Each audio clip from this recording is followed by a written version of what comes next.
Hello everyone, welcome back to Infiflow. ఈ రోజు వీడియోలో మనం Claude AI and MCP model context ప్రోటోకాల్ని యూస్ చేసి బ్లెండర్లో ఓన్లీ సింగిల్ ప్రాంప్ట్తో ఒక మోడల్ క్రియేట్ చేసి ఆ మోడల్కి యానిమేషన్ అండ్ కెమెరాని యాడ్ చేద్దాం. అది కూడా ఫ్రీగా ఎలా క్రియేట్ చేయాలో స్టెప్ బై స్టెప్ చెప్తాను. ముందుగా గూగుల్లోకి వెళ్ళి క్లాడ్ డెస్క్టాప్ అని సెర్చ్ చేసి క్లాడ్ డెస్క్టాప్ని డౌన్లోడ్ చేసి ఇన్స్టాల్ చేసుకోవాలి. ఇప్పుడు ఇన్స్టాల్ అయ్యింది. ఇప్పుడు క్లౌడ్ ఓపెన్ చేసి న్యూ యూజర్ అయితే సైన్ అప్ అవ్వండి, లేదా మీరు ఇంతకుముందే క్లౌడ్ యూజ్ చేసినట్టయితే లాగిన్ అవ్వండి. అండ్ మనకి ఫ్రీ ప్లాన్ సరిపోతుంది. ఇప్పుడు లెఫ్ట్ సైడ్లో కస్టమైజ్ ఆప్షన్ సెలెక్ట్ చేసుకుందాం. ఇక్కడ కనెక్టర్స్ అనే ఆప్షన్ ఉంటుంది, అది ఓపెన్ చేసుకుందాం. అండ్ ఇప్పుడు సెర్చ్లో బ్లెండర్ అని టైప్ చేసి బ్రౌజ్ కనెక్టర్స్ మీద క్లిక్ చేద్దాం. ఇక్కడ సెర్చ్ కనెక్టర్స్లో బ్లెండర్ అని టైప్ చేస్తే ఇక్కడ బ్లెండర్ కనెక్టర్ వస్తుంది. ఇక్కడ ప్లస్ ఐకాన్ మీద క్లిక్ చేసి ఇన్స్టాల్ చేసుకుందాం. ఇన్స్టాల్. ఇప్పుడు క్లాడ్లోకి మనకి బ్లెండర్ కనెక్టర్ యాడ్ అయింది. నా గూగుల్లోకి వెళ్ళి MCP సర్వర్ బ్లెండర్ అని సెర్చ్ చేద్దాం. ఫస్ట్ వచ్చే లింక్ ఓపెన్ చేద్దాం. ఇప్పుడు కిందకి స్క్రోల్ చేసి యాడ్ ఆన్లో డౌన్లోడ్ అనే ఆప్షన్ ఉంటుంది. డౌన్లోడ్ ఆప్షన్ మీద ప్రెస్ చేసి ఈ యాడ్ ఆన్ని డౌన్లోడ్ చేసుకుందాం.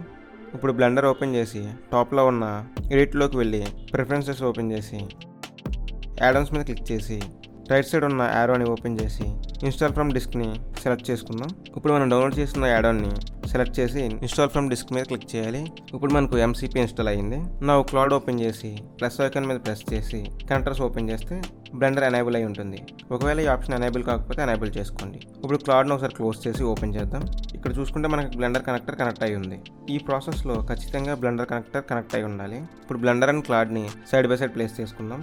బ్లెండర్లో న్యూ ప్రాజెక్ట్ ఓపెన్ చేసి క్లౌడ్లో create a real time bike model in Blender అని టైప్ చేసి ఎంటర్ చేద్దాం. 1 or 2 minutes వెయిట్ చేస్తే మన అవుట్పుట్ ఇలా ఉంటుంది. అండ్ ఇప్పుడు యానిమేషన్ అండ్ లైటింగ్ యాడ్ చేద్దాం. దానికోసం క్లౌడ్లో add animation and real time lighting అని ప్రాంప్ట్ ఇద్దాం. ఇప్పుడు యానిమేషన్ కూడా యాడ్ అయ్యింది. నెక్స్ట్ కెమెరా కూడా యాడ్ చేసుకుందాం. చూసారు కదా, మన బ్లెండర్లో ఎటువంటి మోడలింగ్ అండ్ యానిమేషన్ చేయకుండానే మన అవుట్పుట్ ఎలా వచ్చిందో. అండ్ ఇది మనం జస్ట్ సింగిల్ లైన్ ప్రాంప్ట్ ఇచ్చాం. అదే డీటెయిల్ ప్రాంప్ట్ ఇస్తే ఇంకా బాగా వస్తుంది. ఈ వీడియో కనుక మీకు యూజ్ అయితే వీడియోని లైక్ చేసి ఈ వీడియో యూజ్ అయ్యే వాళ్ళకి షేర్ చేయండి. అండ్ ఇలాంటి కంటెంట్ మిస్ అవ్వకూడదు అనుకుంటే మన ఇన్ఫిఫ్లో ఛానల్ని సబ్స్క్రైబ్ చేయండి.